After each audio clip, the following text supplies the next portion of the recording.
What is up, guys? Today I come to you with a double review of Fukigen na Mononokean. That's episode 7 and episode 8. Now, episode 7, we have where Zenko, remember with the temple episode, and her father was wearing one of the yokai's mask, and she had to ask Abeno and Ashia in order to remove it, and from there on she started to believe in the world of the yokai and that they exist.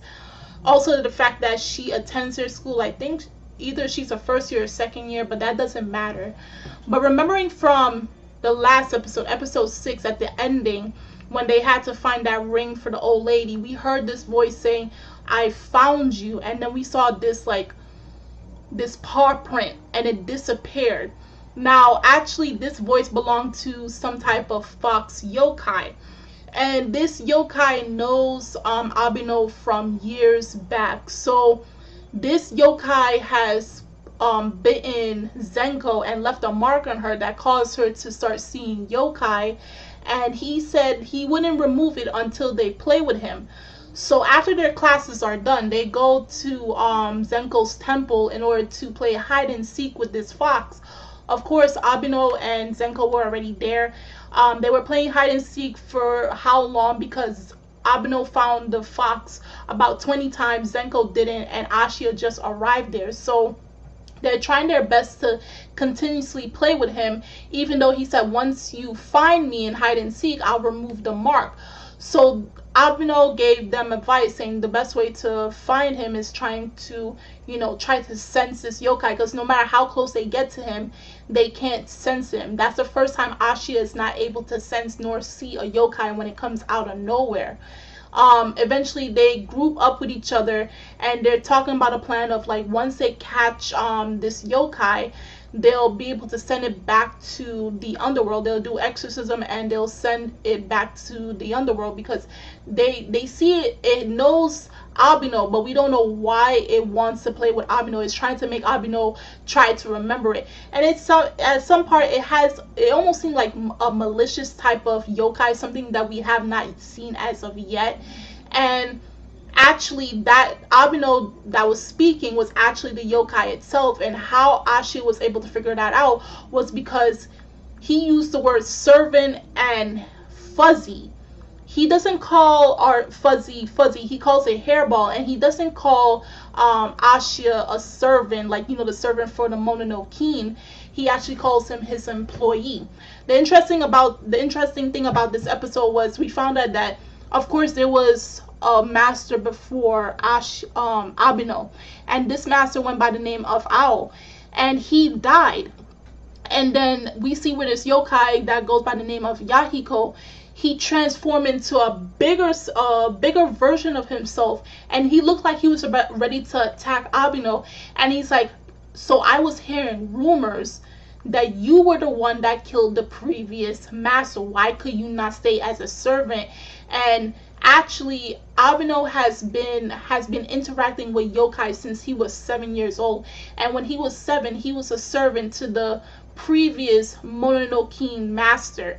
And then going on to episode 8, it keeps going into there where, the yokai, we don't know what the yokai was, what Yahiko was going to do to Abeno if he was to get the answer that actually Abeno killed Ao, the previous master. But he goes on to explain, "I did not kill him. Whatever rumors you were hearing from the other yokai, I was not the person who killed him. Actually, I wanted him to continue on living every second." And he uses his powers to actually push down Yahiko, make him submissive. And then he forces Yahiko to apologize to Zenko for what he had to put her through, because the mark that he put on her through some type of powers, it can rotten away her arm. So if they were not following by what he said, he would have decapitated her arm. It would have turned to ashes and she would no longer have an arm. So he eventually took it off after they're done playing, and that Abeno explained to him. So remembering back in episode 5 when they went into yokai world, and how the legislator was telling Abeno it was not his fault on what happened to the previous master, and then Abeno cut him off to go back home.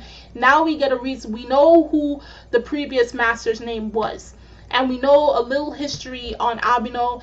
knowing that originally he was an employee for the previous Mononokean Master, and he met Yahiko from when he was 7 years old. So he's been in this for 8 years. He's been doing this thing, and then eventually he became the master. Now we don't know how he became the master, but eventually they will get into that, possibly in the next episode or further on.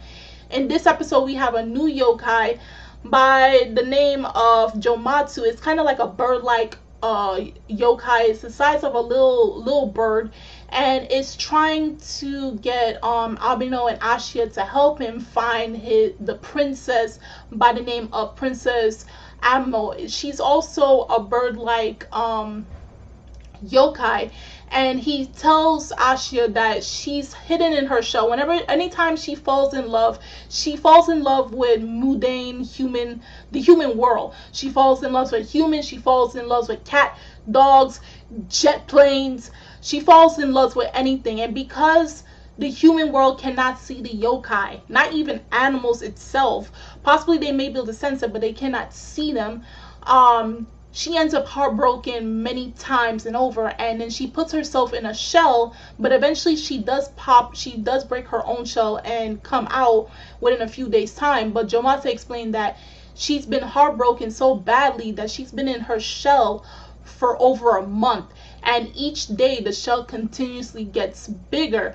So they're trying to find a way on how to get her out her shell by either trying to break it with a rock or trying to, find various ways on trying to get her out her shell, and even to the point where they tried to lie to her, saying that Ashia is hurting Jomatsu, and actually she does come out her shell, and she does look like a very pretty bird-like yokai, and it comes to find out that Jomatsu actually does love her. He really loves her, so that's why he was going so far as to stay with her constantly, even though she goes through constant heartbreaks and is kind of oblivious to his affections.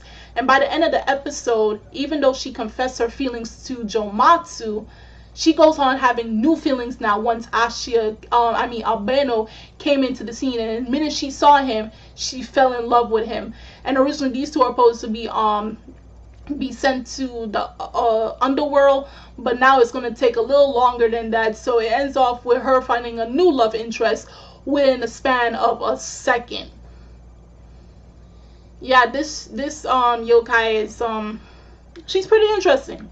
So it ends off with that. I really am interested in the past of Abeno, considering how he came to be the Mononokean, and hopefully they go more into it into the next episode 9 and 10, because we only have like possibly 4 or 5 more episodes left, so hopefully they cover that background about him, and I really want them to get into that, and as well as introduce more new yokai. And is it possible that Zenko will join the team, and Yahiko will also join the team of becoming employees for the Mononokean? Who knows? So if you saw this episode 7 and episode 8 that came out today, Fukigen na Mononokean, please do tell me in the comment section below on how you felt about these 2 episodes. The links are in the description box, so you guys go check that out. And I'm Kimmy Chan of Anime Legends, and I will see you guys later. Bye!